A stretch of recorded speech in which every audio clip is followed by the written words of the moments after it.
Will you please rise for the pledge?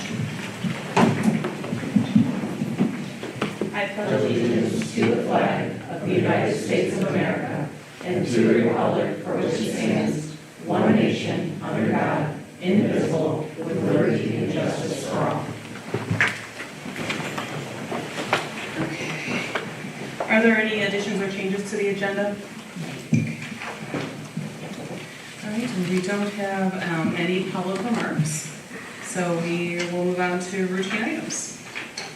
Yes, resolution 251, routine matters of the West Geauga Local Board of Education. So moved. Second. Any discussion? Call the roll, please. Dr. Beers? Yes. Mrs. Claypool? Yes. Mrs. Coleman Walsh? Yes. Mrs. Sherwood? Yes.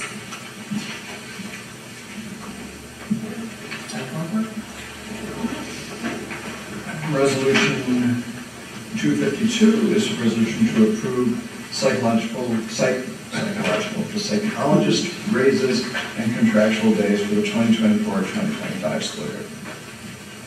So moved. Second. Any discussion? Call the roll, please. Mrs. Claypool? Yes. Mrs. Coleman Walsh? Yes. Mrs. Sherwood? Yes. Dr. Beers? Yes. Resolution 253 is to approve administrative appointments for the 2024-2025 school year. This is for psychologists listed. So moved. Second. Any discussion? Call the roll, please. Mrs. Coleman Walsh? Yes. Mrs. Sherwood? Yes. Dr. Beers? Yes. Mrs. Claypool? Yes. Resolution 254 is to approve certified stipends for work outside of the 2024-2025 contractual year for those people listed. So moved. Second. Any discussion? Call the roll, please. Mrs. Sherwood? Yes. Dr. Beers? Yes. Mrs. Claypool? Yes. Mrs. Coleman Walsh? Yes. Resolution 255 is to approve classified staff appointments for the 2024-2025 school year. So moved. Second. Any discussion? Call the roll, please. Dr. Beers? Yes. Mrs. Claypool? Yes. Mrs. Coleman Walsh? Yes. Mrs. Sherwood? Yes. Resolution 256 is to accept classified staff resignations. So moved. Second. Any discussion? Call the roll, please. Mrs. Claypool? Yes. Mrs. Coleman Walsh? Yes. Mrs. Sherwood? Yes. Dr. Beers? Yes. Resolution 257 is to approve a change in classified staff contract for the 2024-2025 school year. So moved. Second. Any discussion? Call the roll, please. Mrs. Coleman Walsh? Yes. Mrs. Sherwood? Yes. Dr. Beers? Yes. Mrs. Claypool? Yes. Resolution 258 is to approve unpaid days. So moved. Second. Any discussion? Call the roll, please. Mrs. Sherwood? Yes. Dr. Beers? Yes. Mrs. Claypool? Yes. Mrs. Coleman Walsh? Yes. Resolution 259 is to approve supplemental contracts for the 2024-2025 school year. So moved. Second. Any discussion? Call the roll, please. Dr. Beers? Yes. Mrs. Claypool? Yes. Mrs. Coleman Walsh? Yes. Mrs. Sherwood? Yes. Resolution 260 is to approve service contracts for the 2024-2025 school year. So moved. Second. Any discussion? Call the roll, please. Mrs. Claypool? Yes. Mrs. Coleman Walsh? Yes. Mrs. Sherwood? Yes. Dr. Beers? Yes. Resolution 261 is to authorize the award of service contracts listed for the 2024-2025 school year. So moved. Second. Any discussion? Call the roll, please. Mrs. Coleman Walsh? Yes. Mrs. Sherwood? Yes. Dr. Beers? Yes. Mrs. Claypool? Yes. Resolution 262 is a resolution to approve the job description for a paraprofessional. So moved. Second. Any discussion? I just had a question generally on these job descriptions. Is this a new position? It's a position that previous to this time was for an instructional aide, correct, Amy? And this paraprofessional position is one that has additional duties that would relate to personal care of a student. Soon-to-be-intensive duties, there's some more personal care that needs. So it's the same person, but with additional duties? Or, Correct, depending on the building, yes. Okay. There's a distinction now in terms of pay, correct? Correct. A new contract revision. If a student requires more intense care based upon personal needs, that person would be attended to by a paraprofessional rather than instructional aid. Okay. Call the roll, please. Mrs. Sherwood? Yes. Dr. Beers? Yes. Mrs. Claypool? Yes. Mrs. Coleman Walsh? Yes. Resolution 263 is to approve a job description for an elementary data and systems coordinator / elementary principal. So moved. Second. Any discussion? Sort of the same question. So this is still the principal, but we're changing the job description? Correct. Because in this particular situation, the two jobs will be combined is that of elementary data and systems coordinator and those of an elementary principal. This is really being designed for the primary building, and the person will be fulfilling the job of elementary principal, will also be overseeing some of the elementary data and systems coordination work that relates to curriculum and instruction, K-5. So there is a person right now who fills the job of elementary data and systems coordinator. That person will also now be positioned at one of the elementary buildings and overseeing the principalship of that building. Oh, so it's just one of the schools? Yes, it's one person, but the oversight of elementary data, looking at the data, is data K-5. So, but the person will be principal of one building and the K-2 building. Okay. Call the roll, please. Just a minute. Sorry. Had a discussion with Dr. Van Cassida as well about the wisdom of having someone being involved in the data analysis and getting more people,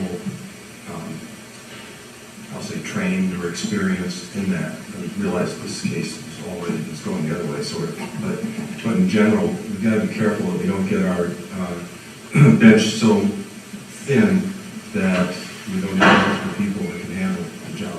I think the way I would address that would be that in this particular situation, this person will facilitate the study of data and the analysis of the data, K-5.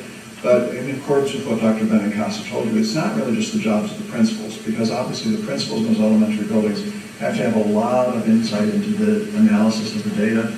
But what we're looking at as we move forward, we need to get the teachers even more involved in the area of data. We need to have some teachers who are actually trained to be specialists in the data and the analysis of the data. And so I think what you're looking at moving forward is a democratization of the process. But you're seeing this person as being the person who will spearhead that and who will facilitate those discussions with, obviously they'll be serving as one of the principals, but also with the other elementary principal and also with some key teachers in those buildings. And those teachers are already somewhat in place now because they're at the table, but they don't have those designated roles yet. And I think as we look forward in the next couple of years, if you wish to see the advancement of this district academically on the trajectory it's headed right now, I think you're going to need to have some teachers who are specifically trained in that purpose. It's not to say they won't be doing some teaching also, but you need to have some teacher leaders step forward, and that's the plan long term. During my time here, and then beyond my time, I think that's where you'll need to go. Does this person already have this experience? Is Yes, that this why person they're- has elementary experience, has been an elementary principal for years, and then also has served here as our elementary data and systems coordinator here. coordinator?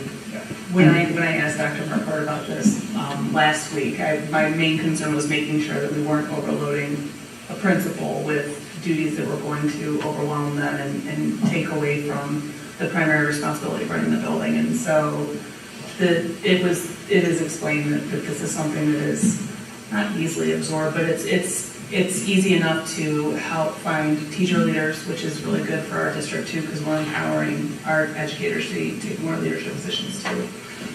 And I did have a discussion this week, a fairly lengthy discussion with the individual I wish to assume this position. I think that she is very much up to it. And is this in large part too because of the new system you have? It's about data mining, right? Is that, no? Oh, You know what I mean? Because last year you talked about, in school edits, no, Yeah, this is more of the analytics. monitoring of student achievement. and being, and kind of spearheading responsive teaching. The idea being as we're getting, pulse and feedback from how kids are achieving in the classroom, are we responding in real time to their needs, directly to their needs? And so this data monitoring is really more best practice driven and looking at assessment data in real time so that we can make sure that every child is learning and growing and getting what they need from us in the classroom. And I think the only thing I would add to that is I would underscore what Dr. Benninghouse just said about the needs of every child. I mean, we need to be responsive, we need to be immediately responsive when we see a deficit, a learning deficit in a student. And sometimes when we look at data in the aggregate, we can overlook the needs of a specific kid. And one of the things that happens sometimes when I was actually interviewed for the job here, one of the things that I was told was, and of course this was 10 years ago, so it doesn't reflect on no one on the board now was actually on the board when I was hired. You're thinking, phew. One of the things I was told was we do a real good job of teaching to the middle, but we sometimes seem to neglect the kids at the end. And sometimes it's easy sometimes to overlook the needs of the gifted kids because the gifted kids, well, they don't need our help, they're doing great, And sometimes the special needs kids we see as sort of being relegated off to the side and we get specialists to help with those kids. And what we're saying now is we need to have such a handle on the data, on the student achievement data, and on the social emotional needs of kids, and where kids stand in terms of their educational process, that we can immediately respond to those kids. And I think that one of the things that we're doing here by this job is coupling it with one of the elementary principalships, so there's someone to facilitate these discussions and to help oversee it. But this individual will not be doing it by herself. This individual has to have teachers on board and has to have the other elementary principal on board because it really is a team effort.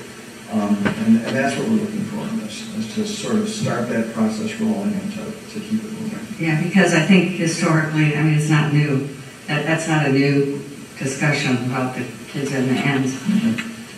Analyzing and coming up with the data is one thing. Being able to actually address all of that by the teachers that's probably a much bigger challenge. And as a teacher that did it, it's challenging. I taught for 5 weeks, just temporary. And then you had enough. I have a very strong appreciation for what teachers do. Yes. Call the roll, please. Dr. Beers? Yes. Mrs. Claypool? Yes. Mrs. Coleman Walsh? Yes. Mrs. Sherwood? Yes. Resolution 264 is to approve a job description for an assistant principal / district testing coordinator. This is actually a move back to a model that we had several years ago. It's really another iteration of that model. So this is nothing the board has, this is something the board has seen before, the district has seen before. So moved. Second.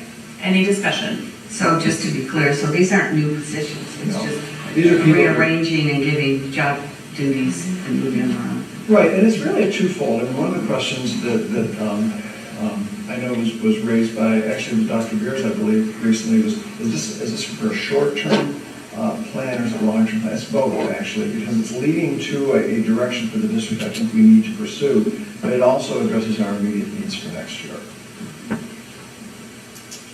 But it's not new people, to answer your question. Okay. Call the roll, please. Mrs. Coleman Walsh? Yes. Mrs. Sherwood? Yes. Dr. Beers? Yes. Mrs. Claypool? Yes. Resolution 265 is to approve a job description for a district positive behavior support and systems coordinator. So moved. Second. Any discussion? Same question. Same question. This is going to be fulfilled by one of our school psychologists who's looking at a specific element of being a school psychologist, particularly the behavioral aspect of things. So it's sort of a realignment of duties, but it's not the hiring of a new individual. Is this for all schools, all of them? They'd be serving K-12. K-12? This lines up with our PBIS initiatives. Yeah, I would say to some, wouldn't you say so? I mean, in a general sense, it does, yeah. Right, and it will include as well. Now, this person is someone who's specifically trained in behavioral supports for students. Call the roll, please. Mrs. Claypool? Yes. Mrs. Coleman Walsh? Yes. Mrs. Sherwood? Yes. Dr. Pierce? Yes. Resolution 266 is to approve the second reading and approval of the revised Board Policy 1520 and Board Policy 11.01 to amend the organizational chart. So moved. Second. This is to add that position, that new, that's the only change, right? Yeah, it's just the one change. The director role. Any further discussion? Call the roll, please. Mrs. Sherwood? Yes. Dr. Pierce? Yes. Mrs. Claypool? Yes. Mrs. Coleman Walsh? Yes. Resolution 267 is to approve the addendum to the agreement between West Geauga Local School District and the Educational Service Center of the Western Reserve. So moved. Second. Any discussion? Call the roll, please. Dr. Pierce? Yes. Mrs. Claypool? Yes. Mrs. Coleman Walsh? Yes. Mrs. Sherwood? Yes. Resolution 268 is to approve the agreement between McKean Education Group Incorporated and West Geauga Local Schools to provide services at St. Anselm. So moved. Second. Any discussion? As I recall, these are, excuse me, both this one and the next one are sort of a pass-through. They make the decision, but we still have to approve it because. For support services. The funds Right, going to yeah, us. let's go through this. Call the roll, please. Mrs. Claypool? Yes. Mrs. Coleman Walsh? Yes. Mrs. Sherwood? Yes. Dr. Pierce? Yes. And the next is very similar. Resolution 269 is to approve the agreement between McKean Education Group Incorporated and West Geauga Local Schools to provide services at St. Helens School during the 24-25 school year. So moved. Second. Any discussion? Call the roll, please. Mrs. Coleman Walsh? Yes. Mrs. Sherwood? Yes. Dr. Pierce? Yes. Mrs. Claypool? Yes. Resolution 270 is to approve the school resource officer memorandum of understanding between the Chester Township Police Department and the West Geauga Local School District. And thank you, Captain Sherwood, for being here tonight. So moved. Second. Any discussion? Go ahead. I get confused on our acronyms. We got SRO, SSO. SSO, SPO. SROs make more money. Don't tell the RSOs that. The SSOs know it. Do you want to explain the difference? Or? Yeah, so the SSO was more of a security position. Those are officers that will be at the door in handling the day-to-day, just the basic security operations at the schools. There's one at the elementary school, one at the middle school. The SRO is more involved. They're involved in the investigative process. So if anything were to occur at any of the other schools, they're going to have a little more skill in handling that as far as the investigations are concerned and dealing with the courts and dealing with any paperwork that's needed, as well as dealing with any mental health issues that they deal with. We have one SRO and then two SSOs. Yes. Okay. And one SSO at Westwood. At Westwood. So Russell Township. 3 are employed through the Chester Police Oh, Department, yes. and 1 is Russell. Okay. There are 3 SSOs and 1 SRO. Apologize for that. Yeah, 3 belong to Chester, 1's to Russell. Yeah, Yes. yeah, And okay. Russell's is an SSO, and there are 2 of Chester's, and 1 of Chester's is the SRO. And the SRO in this particular case is Detective Pomian, who has how many years' experience as a detective? He's over 20 years as a detective. He has about 26, 27 years total with the Chester Township Police Department. And when we've had investigations in the past where there is some sort of criminal activity associated with the student offense, he has been involved with our schools even before he came on as an SRO. He's been involved in every major investigation in Chester Township the last 20 years. So, he's very well versed in what needs to be done. And he also serves as a supervisory role to the SSOs that are, the Chester officers that are SSOs. So he'll be serving as a mentor and a supervisor to them as well. But he is here, I'll say, full-time, Yes. right? Yeah, okay. So, When school's in session, the SSOs are with us full-time too during the day. Yeah, right. they're all at the school. And I apologize, I missed this for some reason so I didn't read it. Who do the school resource officers report to? They report, To the police? yeah, they report to myself or the chief. That's what I thought, okay. They're employees of the police department, they're not Yeah. our employees. Right, so they get their guidance in terms of what their responsibilities are from the police department? They would fall under all of our policies and procedures and our agreements here with the Chester Police Department. Thanks. And the police departments both work hand in hand Oh, sure. with the schools, either with Scott Amstutz or myself. Because Scott oversees operations, he also oversees security, but I'm also involved in much of that, as you can imagine, necessity. No, good. Okay, call the roll, please. Mrs. Sherwood? Yes. Dr. Beers? Yes. Mrs. Claypool? Yes. Mrs. Coleman Walsh? Yes. Okay, we are moving into discussion of new business and suggestions to be included on the future agenda. We're gonna get on the cell phone. Yeah, do you want me to talk a little bit about cell phone usage and give you an update on this?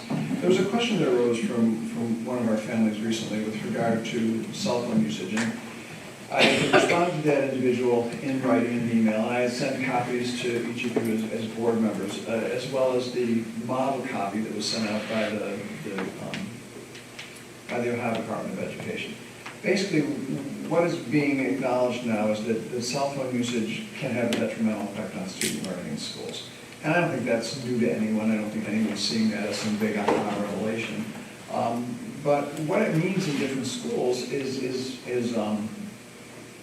I think is subject in part to interpretation. The decree that comes out from the Ohio Department of Education says that schools are to restrict the use of cell phones, but it doesn't say to what extent. Schools can decide for themselves how those cell phones are going to be restricted, and they have until July of 2025 to develop a cell phone policy. So what we've done at this point in time is to look at modifications to our handbooks to address the spirit of what the Ohio Department of Education is telling us to do, but in a way that we feel is responsive not only to that directive, but also to the maturity levels of our kids and the sensitivities of our parents and the needs of the community. We don't have the same issues with cell phone usage here that has prompted some of the larger districts to ban the use of cell phones. We don't have students filming fights. We don't have students using cell phones to create disturbances in the school. I think at the high school last year, Ryan, correct me if I'm wrong, I think there were really only 2 fights at the high school last year. Yeah, I don't know that. where actual punches were thrown, yeah. Right, not somebody calling somebody. Right. But, yeah, knockdown dragouts. We had two fights, which is not a large number of altercations considering school districts of our size. So the handbooks this year had some changes in them, but the major change was really at the middle school. And I think that was what prompted the email that came from the family, although that family, to my knowledge, has no children in the middle school. But the elementary school, the cell phones are to be kept in backpacks, out of sight, out of mind. Kids aren't supposed to have them out at all during the school day. I believe, Mrs. Becerra, you said last year there were 4 instances where kids violated that. Yes, then I took the cell phone, called the parent, and the parent had to pick it up. They would sneak it out to recess or bring it to lunch. So as you can imagine, it's not a great problem in our elementary school. And I don't think most elementary kids have cell phones anyway. Most parents would not allow their elementary kids to have unrestricted use of a cell phone. So it's really not so much a middle school issue. An elementary school issue, I'm sorry. At the middle school, what we found was that cell phone usage is more problematic. And not all of our kids have cell phones at the middle school, but some of them do. And at the middle school, the change this year that was reached from conversations with the administration and input from the teachers was that cell phones need to be kept out of the classrooms, and the best way to do that is to keep cell phones in students' lockers. So students are responsible for putting their cell phones in their lockers and locking their locker and keeping the cell phone in the locker throughout the school day. There are no phones to be had by the middle school students during the school day in the middle school. If the kids want to use the office phone, they can use it. I asked sort of for a rationale behind this, and I've got one that I think is a very good one. I know for myself, if I'm busy occupying myself with the task, even eating dinner, and my phone buzzes or goes off, someone at the table will say, your phone just went off. And I'll say, I know. Because I don't feel the compulsion to jump up and get it, but I think the 7th grader pretty much does. So if you have a cell phone on you and sitting in class, you've got it in your backpack, you've got it in a pocket, or they don't really carry backpacks too much there, but if you have a cell phone in your pocket, it's going off, they don't look at it. And the kids at the middle school don't seem to have quite the amount of emotional control and or social control as some of our high school kids do. So the decision that was reached by the administration and by the teachers, after consultation with the teachers, was that the kids are to keep their cell phones in their lockers. And I think that's going to help us quite a bit. It'll help so that we don't have some of the issues that we have occurring, like the airdrops at lunch, where kids will have a picture of a kid or an insult of a kid or take a photograph of a kid. We don't want them to have them at lunch. We don't want them to have them in the hallways. We just want them to be out of sight and in their lockers, out of reach for the middle school kids. For the high school kids, it's a different policy. For the high school kids, in the classrooms, the teachers have cell phone racks inside their classroom door. It's really left up to the discretion of the teacher whether or not the student is allowed to keep this cell phone on his or her person, or whether they put it in the rack. In some classes, like in art, in foods, and some of the classes where in study halls, there has not been a problem with cell phones at the high school. And so students are able to keep the cell phones with them in their person, out of sight, at the high school. They're allowed to use them in class if they've been permission by the teacher to use them. For instance, in an art class, it might be a use for music appreciation, there might be use of a cell phone that students would have. So those are the differences in the different schools are really largely age dependent. The elementary schools, we don't see the cell phones at all. Middle school, you can bring them to school, because we know middle school kids have the phones, but they're to be locked in your locker. They're not to be out on your person or in the classrooms. They're not to be out in the hallways. They're not to be out at lunch. Now, what if I go to my locker during the day and I see that my parent has texted me? Can I sneak the cell phone out of my locker and text my parent? If I don't get caught, the teacher catches me, still get in trouble for it. Because they're not supposed to have access to the cell phones at the middle school during the school day. The high school, there's a lot more responsibility expected of the students. The students can have the cell phones in the hallways, they can have them at lunch, they can have them at the time when they're not in the classroom under direct instruction. And that was a decision that was reached with input from the students and from the teachers and the administration. We were in meetings with all three of those components to come up with the policy at the high school. Now, one of the questions that I was asked, well, if you're going to not let the middle school kids have cell phones and you're going to follow what would be construed, I suppose, to be the more restrictive wishes of the Ohio Department of Education, why do you let the high school kids have them? And I guess my response to that would be, well, we let the high school kids drive to school too, we don't let the middle school kids drive. And let the high school kids walk through the halls and not insisting that they're in single file and absolutely quiet, because we expect the elementary kids to do that. So I think that is it from our standpoint. It is really when we've not had a problem with the misuse of cell phones at the high school. We have seen some problems at the middle school in terms of behavior with the middle school kids having access to the phones. And that's the reason for the disparity between the regulations relating to high school kids and middle school kids. And we know the high school kids have phones. You'd be hard pressed to find the high school who didn't have one. Middle school kids, some do, some don't. I think just a couple points. Yeah, I read the policy requirements from the state. I mean, they don't even really say that you have to restrict. They just say you have to have a policy, which we already did. So we were in compliance already because we had a policy. And the only question I have, and it's, I know I don't have any kids in school, but I do have grandkids in school, and I do pick them up. I have responsibility for them at times, and it seems like middle school kids, it seems to me the difference is, and I agree on elementary, most elementary, even if they do have a phone, I don't see parents letting them take it to school. And I don't think that they're very good on the bus. That's where I think issues could happen for young kids. But for middle school, I think the difference is that a lot of middle school kids are participating in after-school activities and other kinds of activities. And I know for myself, I get a lot of satisfaction or comfort knowing that I can reach my grandson or daughter if need be because of change, if something happens, changing plans, or if they do. So it seems to me that restricting them completely, I mean, they get to bring them to school. It just seems to me, and I've talked to other schools, I mean, middle school is the school where it's not black and white. And I get it, teachers, and I, under no circumstances should, I get that. Cell phones should not be out on, vibrating, making any noise at all in the classroom. I get that. But it just seems as though middle school students should have access. Maybe the teachers need to put that, whatever, the high school, and have the kids put it in that, whatever.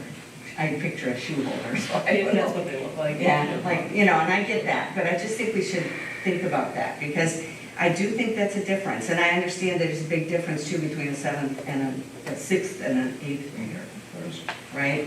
And that's another bit of challenge, but I also know that as a parent, and then it's been brought up, and, you don't like to think about bad things happening in schools, but I know parents also have a bit of comfort knowing they can reach their child. I have a question that I just don't know because my kids haven't gotten there yet. So at Lindsay, I found that my children's backpacks tend to be, I believe, inside the classroom. At Westwood, they were all outside the classroom. But at Lindsay, correct me if I'm wrong, I think they're all inside the classroom on hooks. So all of my children have cell phones. My 3rd grader, my 2 5th graders all have cell phones that they do take in their backpacks to school. So in reality, my 3rd grader and my 2 5th graders would have cell phones in the classroom. And now they're off, and we turn off the sound, and they just stay in their backpacks. But if that scenario came about that I would need to reach them, I know that the classroom that they're in, for the most part, because they do change, I guess, but for the most part, the classroom that they're in would have their cell phones if an emergency situation arose.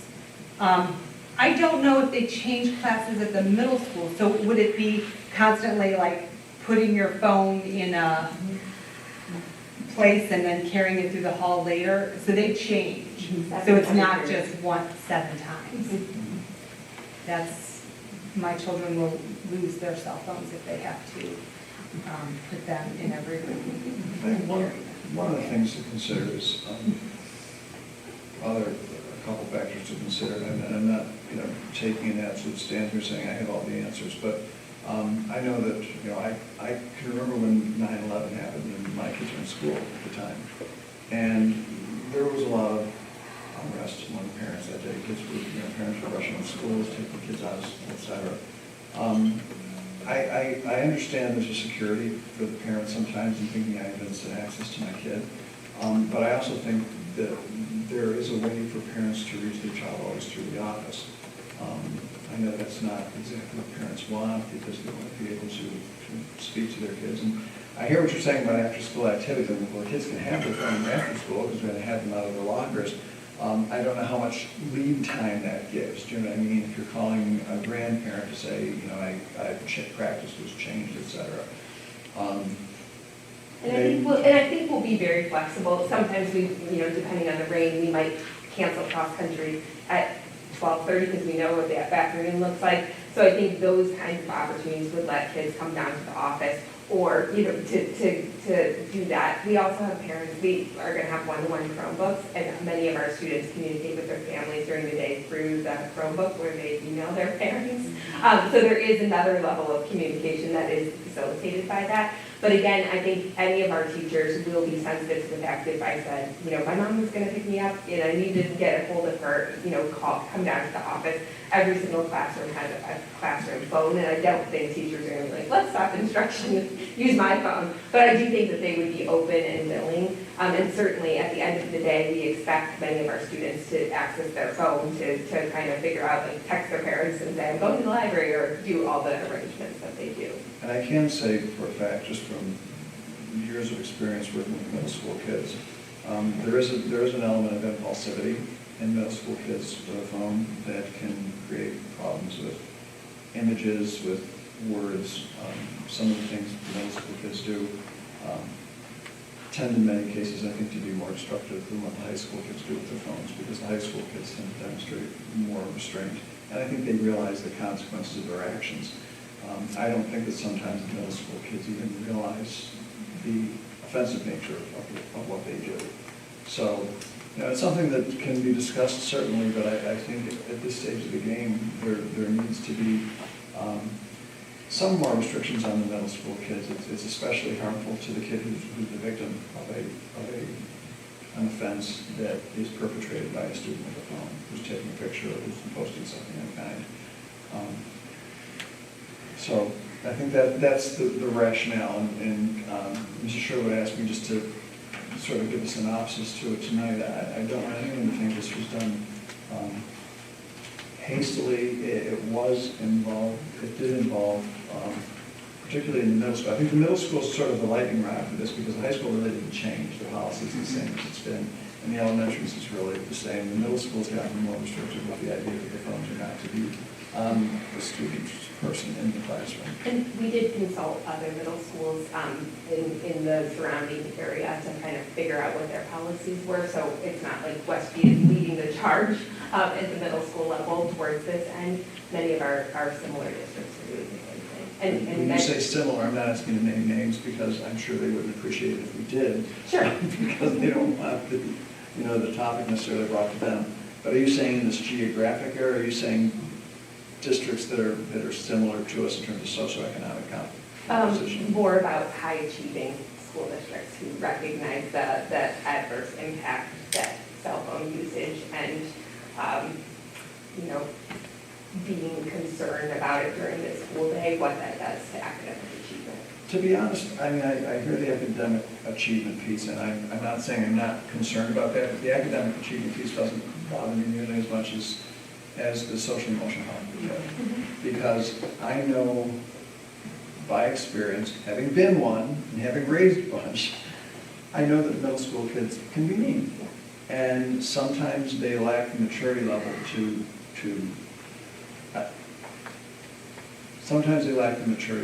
recognize the negative impact they can have on the life of another kid. And I've always said high school kids tend to be nicer than middle school kids, and I do believe that. Not all the middle school kids will hear this will think, man, you know anyway. But it is true. They're at a tough age. They're neither fish nor fowl.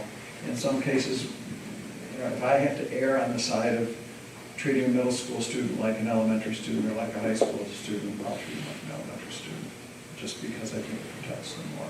So our motives are good, even if people Right. disagree with where our Well, conclusion rests. The bottom line with cell phones is that we're all going to have to teach our children and our grandchildren and whatever, because, these kids leave school and hop on a school bus, and Right. I guarantee you, if that child is so determined to do that kind of stuff, they're gonna do it. Right. And I agree. that's against our policy too, that it's gonna happen on the school bus, because we don't have people monitoring. So it's, this is not a challenge that's gonna go away because we take cell phones away in the classroom. We have to teach. We have teach responsibility. We have to teach. It's, And it's with any technology that comes along in our lifetime, this is, The thing that's we're frustrating, gonna do and that. I think this is frustrating to educators in general, is we are being asked more and more and more to assume the responsibilities that rightfully rest with the parents and Oh, I others. agree.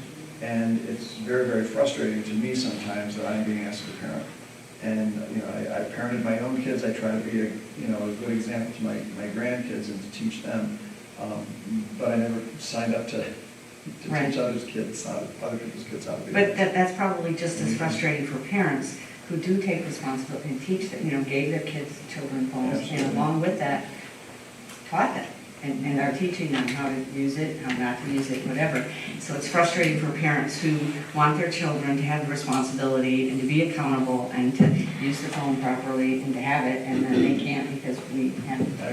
I agree So wholeheartedly. we're gonna get some, and the other question I had is how are we gonna I know we sent out the handbook, but, it's a pretty lengthy, I'm not sure all the parents read that.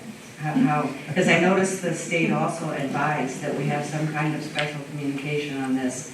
That don't just put it in your handbook and expect that everybody knows what Well, you're that was a doing. question that we had that was actually raised this morning by Mrs. Bellman to me, saying, what are we going to do about this in terms of notification of parents? Because they won't look in the handbook and necessarily notice it. Not on day one. And I said, let's wait until after we have our board meeting tonight. We had a cell phone discussion, and I said, we'll send something out to the parents. And I think what you said is worth noting. It is sort of an unfortunate consequence, I guess, that we can't allow the most responsible students to monitor the phones and utilize them in a way that they've been taught by the parents is appropriate. Because I have no doubts that some of our kids would never have used their phones, even at the middle school level, I have no doubts that they would. Unfortunately, we have to protect the kids from what we see as a trend, and we see at the middle school a tendency for students to use the phones for purposes that are not good. And in reality, we're not just protecting the victims, we're protecting the kids who prosecute. Because what kids don't understand sometimes is that there are very, very serious legal consequences for some of the things they think are harmless pranks. I know. And you know, the transmission of an inappropriate image on a cell phone is something that can follow a kid for a long time and can get a kid a label that he or she does not want. And so in some ways, we're trying to protect not just the victim of the offense, but the kid who's acting out inappropriately. Well, there's some adults who haven't figured that out. Believe me, I know. And one other thing I noticed on the elementary handbook policy, it says that they will be confiscated and will need to be picked up. It seems like it should probably say picked up by the parent. Right? I would be more specific about that, just because some people take things very literal and we might not understand that. And, you know, and then the other thing, of course, this is me and my background in HR. It says phone messages will not be relayed to students except in the case of an extreme emergency. I think extreme is an awful subjective term. I'm not sure. I don't know if I would, you know, to me an emergency is an emergency. I think I would relook at that. There's an easy way to word that. Yeah, I just think the intent is emergency. Otherwise, you know, it's pretty discouraging to say they can't, you know what I mean? Well, I even think it's not even, I mean, emergency is a strong word. I think it's a matter of, you know, routine, calling up and just saying, hey, you know, the cat came home, okay. You gotta figure that out when you get home and see the cat, Exactly. you know? Might have to teach But parents. I get your message. I see what you mean. Yeah. Anyway, that's all I have. Good, okay. The only other thing that I have is our application window or submission window closed for the West Geauga Joint Recreation Committee. I got it all right that time. We have 3 applicants for the position. I've contacted all 3 of them, and all 3 will be here in 2 weeks. We will meet with each one individually for about 15 minutes with a standard set of questions. And then we will make an appointment next week for the position that came up, that expired in April. And I have copies of their letters for each of you too, so that you can take them home and look at them before. So, thanks. Great. Okay. Just a couple dates to remember. Our new staff orientation is August 8th, which is this week, which is sort of scary, thinking that we're going to be starting back to school that quickly. I know that parents have mixed emotions about this. I think in some cases parents are happy that our kids are coming back to school. In other cases, I think parents wish that this summer was longer, because the houses are going to seem a little bit lonely once those little guys leave. Our teachers return on August 14th, and our students return on August 20th. So the kids still have a little bit of time off.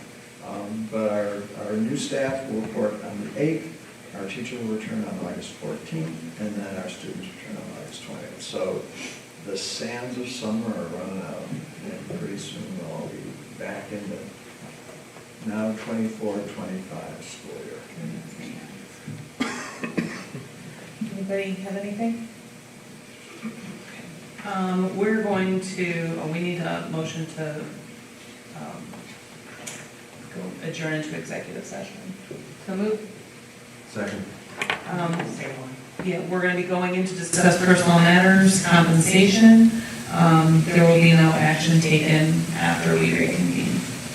And it's just the board going in today. Call the roll, please. Dr. Peterson? Yes. Mrs. Claypool? Yes. Mrs. Coleman Walsh? Yes. Mrs. Sherman? Yes.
Okay, we are reconvening at 8:15, and we are going to have our next board meeting in 2 weeks, so Monday, August 19th, 2024 at 7 p.m.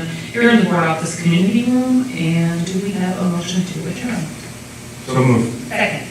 Call roll, please. Mrs. Coleman Walsh? Yes. Mrs. Sherwood? Yes. Dr. Beers? Yes. Mrs. Claypool? Yes. Have a great evening, everybody. Enjoy what's up, guys. It is very